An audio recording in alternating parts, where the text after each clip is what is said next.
Hello students, today we are going to do our next topic, that is called Shruti and Saptak. In the last video we have done Naad and Swar. Today we are going to do our next two topics, Shruti and Saptak. Okay,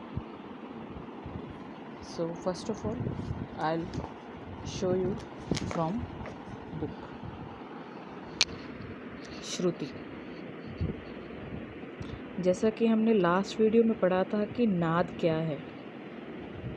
नाद हमने पढ़ा था कि वह आवाज़ जो music या संगीत उपयोगी हो वह नाद कहलाती है। ठीक है, अब आगे उस नाद को आगे ही हम लेकर चलते हैं कि श्रुति क्या है। वह नाद, ठीक है, जो म्यूज़िक में यूज़ होगा वह श्रुति कहलाएगी। ओके, अब पहले एक बारी डिटेल में इसको पढ़ लेते हैं, देन आई एक्सप्लेन। यह एक संस्कृत का शब्द है जो श्रु धातु से निकला है, जिसका अर्थ है सुनना। श्रु मतलब सुनना, श्रुति का अर्थ है सुना हुआ। वह संगीत उपयोगी आवाज़ जो कानों को साफ साफ सुनाई दे और एक दूसरे से अलग व स्पष्ट पहचानी जा सके, उसे श्रुति कहते हैं। अभिनव राग मंजरी, ये एक ग्रंथ है संगीत का।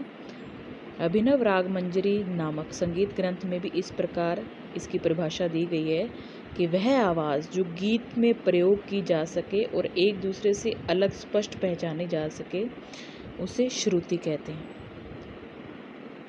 परिभाषा समझने के बाद यह मालूम होना चाहिए कि श्रुतियाँ संख्या में कितनी हैं। स्वरमेल कलानिधि में रामामात्य लिखते हैं, ये भी एक संगीत ग्रंथ है रामामात्य द्वारा लिखा हुआ, स्वरमेल कलानिधि, कि नाद के 22 भेद माने गए हैं। ठीक है, नाद मीन्स जो साउंड्स हैं वो 22 साउंड्स म्यूज़िक के लिए उन्होंने चूज़ कर ली। ठीक है, उन आगे 22 साउंड्स में से इन्होंने 7 स्वर निकाले। ठीक है, 22 भेद माने गए जो स्पष्ट सुने जा सकते हैं, अतः इन्हें श्रुति कहते हैं। हृदय स्थान में 22 नाड़ियाँ लगी हैं जो आड़ी हैं, उन्हीं में से वायु के आघात से 22 श्रुतियाँ एक दूसरे से ऊंची व नीची उत्पन्न होती है। पंडित अहोबल का कहना है कि एक सप्तक की, जैसे हम नेक्स्ट टॉपिक करेंगे, सप्तक मीन्स 7 स्वरों का समूह। एक सप्तक में 66 श्रुतियाँ हैं जो सुनी जा सकती हैं, परंतु संगीत उपयोगी सिर्फ 22 श्रुतियाँ उसमें से चुन ली गई। प्राचीन, मध्यकालीन और आधुनिक ग्रंथकारों ने भी 22 श्रुतियाँ ही मानी। ओके, अब आगे इसमें 22 श्रुतियों पर उन्होंने 7 स्वर कैसे रखे हैं वो इस बुक में एक्चुअली नहीं दे रखा है, वो मैं आपको उसका स्क्रीनशॉट दे के और जो मैंने नोट्स बनाए हैं वो आपको समझाऊंगी। ठीक है, श्रुति ध्वनि व नाद की वह सूक्ष्म इकाई है। इसमें मेन एक चीज़ ये भी है जो इस बुक में नहीं थी, वो इसमें मैंने ऐड करी है। ध्वनि व नाद, जो हमने करा था कि नाद क्या है, ध्वनि, उसकी एक छोटी से छोटी वह इकाई है, वह अर्थात वह छोटे से छोटा नाद जो स्पष्ट सुनाई दे व समझा जा सके, उसे श्रुति कहते हैं। आई थिंक सो आपको समझ आ गया कि श्रुति क्या है। वह छोटी से छोटी ध्वनि की इकाई जो स्पष्ट रूप से सुनी जा सके, वह श्रुति कहलाती है। ठीक है, अब आगे 22 श्रुतियाँ हैं हमारे संगीतकारों ने। 22 श्रुतियाँ मीन्स 22 तरह की साउंड्स उन्होंने पहचान ली।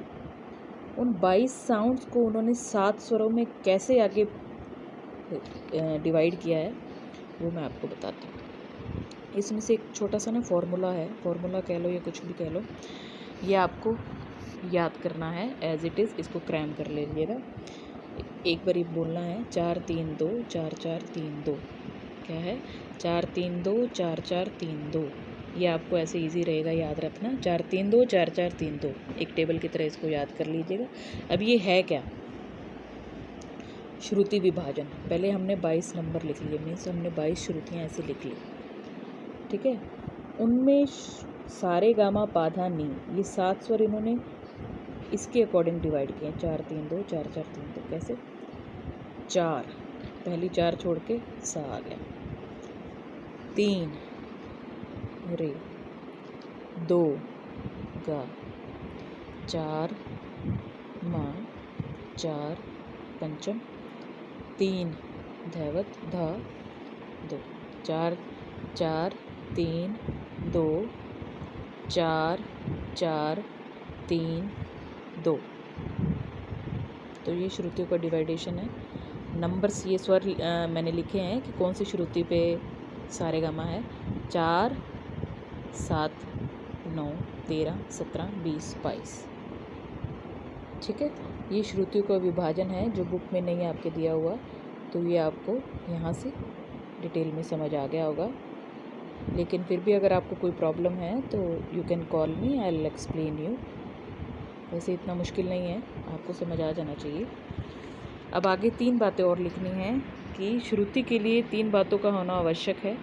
ध्वनि संगीत उपयोगी हो, आवाज़ स्पष्ट हो, व ध्वनि अलग से पहचानी जा सके। ठीक है, तो ये हमारा था श्रुति क्या है और श्रुति की स्वर स्थापना कैसे की गई। नेक्स्ट टॉपिक हम करेंगे कि सप्तक क्या है और उसके भेद क्या हैं। We are going to start our next topic, that is called सप्तक। यूनिट फर्स्ट डेफिनेशन इज सप्तक। सप्तक क्या है, इसके कितने भेद हैं। ओके, तो now we are going to the book. सप्तक। सप्तक जैसा कि इसके नाम से पता लग रहा है, सप्त मीन्स 7। पहले मैं आपको छोटी सी एक डेफिनेशन बता दूं कि सप्तक का मीनिंग क्या है। मीन्स 7 स्वर। सप्तक सारे गामा पाधा नी 7 स्वर होते हैं ना, 7 स्वरों का समूह क्या कहलाता है, सप्तक कहलाता है। इसका हमारा वैसे मेन कंसर्न हमारी पिच से भी होता है। पिच मीन्स आवाज़ की पिच कितने टाइप की होती है, या तो हमारी लो पिच होती है, या मिडल पिच होती है, या हाई पिच होती है। तो उसी प्रकार के सप्तक कितने प्रकार के होते हैं, ये भी हमारे 3 प्रकार के हैं, मिडल, लो एंड हाई। अब थोड़ा सा इसको डिटेल में पढ़ते हैं। सारे गामा पाधा नी के क्रमिक स्वर समूह को संगीत में सप्तक कहते हैं। ठीक है, क्रम अनुसार असेंडिंग ऑर्डर में, तो इसको क्या कहते हैं, सप्तक कहते हैं। एक सप्तक में शुद्ध, कोमल और तीव्र कुल 12 स्वर होते हैं। सप्तक के ये स्वर क्रमशः एक दूसरे से ऊंचे होते जाते हैं, जैसे सा रे गा मा पा धा नी सा, एक से अगले की आवाज़ ऊंची होती जाती है, जैसे सा से ऊंचा रे से ऊंचा गा आदि। वैज्ञानिक दृष्टि से प्रत्येक ध्वनि में कंपन, वाइब्रेशन होता है। इसे आंदोलन भी कहते हैं, वाइब्रेशन को। जैसे जैसे स्वरों की ऊंचाई बढ़ती जाती है, उसमें होने वाले आंदोलनों की संख्या भी बढ़ती जाती है। मीन्स वाइब्रेशन जितनी ज़्यादा होती जाएगी, उसकी पिच उतनी ज़्यादा बढ़ती जाएगी। आवाज़ जितनी ऊंची होती जाएगी, उसमें होने वाले आंदोलनों की संख्या बढ़ती जाएगी, और आवाज़ के नीची होने के साथ साथ आंदोलनों की संख्या ऑपोजिट कम होती जाएगी। आवाज़ की दृष्टि से सप्तक कई प्रकार के माने गए हैं, परंतु भारतीय संगीत में 3 टाइप के माने गए। जैसे मैंने आपको बताया था, मध्य सप्तक, मंत्र सप्तक और तार सप्तक। ये क्वेश्चन मैं अभी आपको पियानो के थ्रू भी समझाऊंगी, ठीक है, कि कैसे होता है ये। सबसे पहले मध्य सप्तक। हम जो नॉर्मल सारेगामा मैंने जैसे आपको टीच किया था, नॉर्मल सारेगामा हम मीन्स जो नॉर्मल हम गायकी करते हैं, वो हम मध्य सप्तक में करते हैं। मीन्स ज़्यादा हम मंत्र सप्तक में भी नहीं गा सकते। मंत्र सप्तक का मीनिंग होता है लो पिच में गाना, और तार सप्तक, तार का मतलब हाई पिच। नॉर्मल या तो हम पूरे नॉर्मल मंत्र सप्तक में भी नहीं गा सकते, और ना हम पूरी हाई पिच पे भी गा सकते हैं। हम जो रूटीन के सिंगिंग करते हैं, वो हम करते हैं मध्य सप्तक में। ठीक है, मध्य सप्तक में हम सब गाते हैं। आवाज़ की वह साधारण ऊंचाई जहाँ मुख्य रूप से गायन किया जाता है, मध्य सप्तक मीन्स जो नॉर्मल पिच होती है, उसको हम क्या कहते हैं, मध्य सप्तक कहते हैं। यह सप्तक न अधिक ऊंचा होता है और न ही अधिक नीचा होता है। गायन में सबसे अधिक इसी सप्तक का यूज़ होता है। इस सप्तक में स्वर लिखने के लिए कोई चिन्ह नहीं होता। ठीक है, इस क्वेश्चन में जो मेन है ना, दैट इज़ चिन्ह। मंत्र सप्तक के क्या चिन्ह है, तार सप्तक के क्या चिन्ह है। मध्य सप्तक में स्वर के ऊपर या नीचे कोई चिन्ह नहीं लगाया जाता है। अब आ गया हमारा मंत्र सप्तक। इसको वैसे इन्होंने ऐसे लिखा हुआ है, पहले हम मंत्र सप्तक लिखेंगे मीन्स सबसे लो पिच, फिर हम मध्य सप्तक लेंगे मिडल पिच, फिर हम लिखेंगे तार हाई पिच। ठीक है, नीचे से हम ऊपर जाएंगे। तो पहले आई मंद्र सप्तक। मंद्र सप्तक मीन्स लो पिच का मतलब है इसमें। मंद्र सप्तक में सा के नीचे हम सा से यदि हम नीचे की ओर नी धा पा मा गा रे सा स्वर तक जाएं तो नीचे की ओर लगने वाले इन स्वर को मंद्र सप्तक कहते हैं, और इन स्वरों के नीचे डॉट होता है। ठीक है, इसका जो मेन चिन्ह है वो क्या है, स्वर के नीचे बिंदु होता है।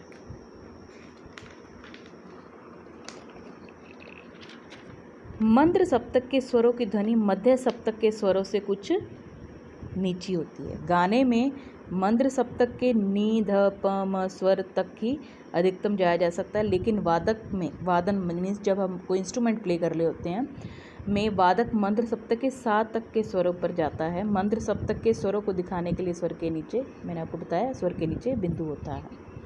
ठीक है, मीन्स गाते टाइम हम ज़्यादा नीचे नहीं जा सकते, परंतु जब कोई वादक या इंस्ट्रूमेंट हम प्ले करते हैं तो उसमें हम नीचे की तरफ जा सकते हैं। मीन्स हमारा जो गला है वो ज़्यादा इतना नीचे नहीं जा सकता है कि हम पूरा सा और नी धा पा मा गा रे सा ज़्यादा नीचे तक जा पाएँ।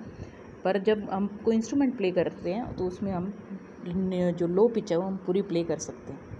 अब नेक्स्ट थर्ड है हमारा तार सप्तक। जब सा रे गा मा पा धा नी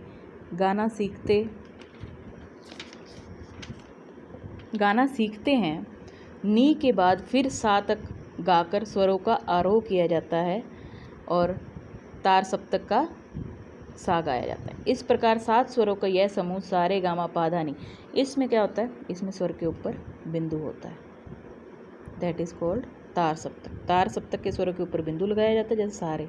तार सप्तक में स्वरों की ऊंचाई मध्य सप्तक से डबल होती है।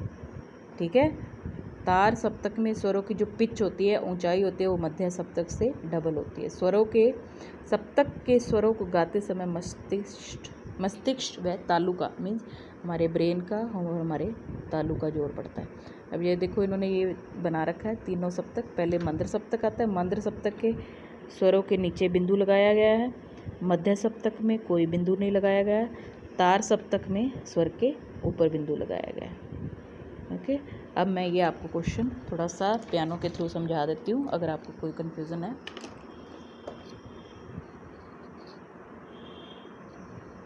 ठीक है, मैंने आपको पहले बताया था कि सारे गामा पा धा नी सा कैसे बजता है।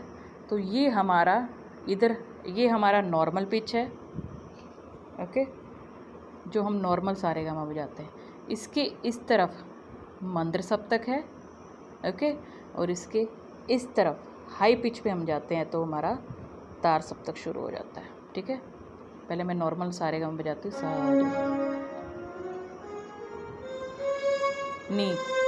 नी तक ही होता है। ठीक है, सा ये बहुत हाई पिच का आ गया, आगे सा रे गा मा पा धा, ये बहुत हाई पिच हो जाती है। ये तार सप्तक इधर से शुरू हो जाता है। ओके, और ये सा रे, इधर मंद्र सप्तक है, सा नी धा पा रे सा। बहुत ज़्यादा लो हो जाता है तो हम लो पिच पे भी नहीं गा सकते, पूरा हम हाई पिच पे तार सप्तक में भी नहीं गा सकते, इसलिए हम ज़्यादातर मध्य सप्तक में गाते हैं। ठीक है, मंद्र सप्तक, मध्य सप्तक, तार सप्तक। मंद्र सप्तक सा रे गा मा पा धा नी तक होता है। ठीक है, फिर इस सा से अगला सप्तक शुरू हो जाता है, मध्य सप्तक, सा रे गा मा पा धा नी, फिर ये सा से अगला तार सप्तक शुरू हो जाता है, सा रे गा मा पा। ठीक है, तो ये था हमारा सप्तक का क्वेश्चन। होप आपको समझ आ गया होगा।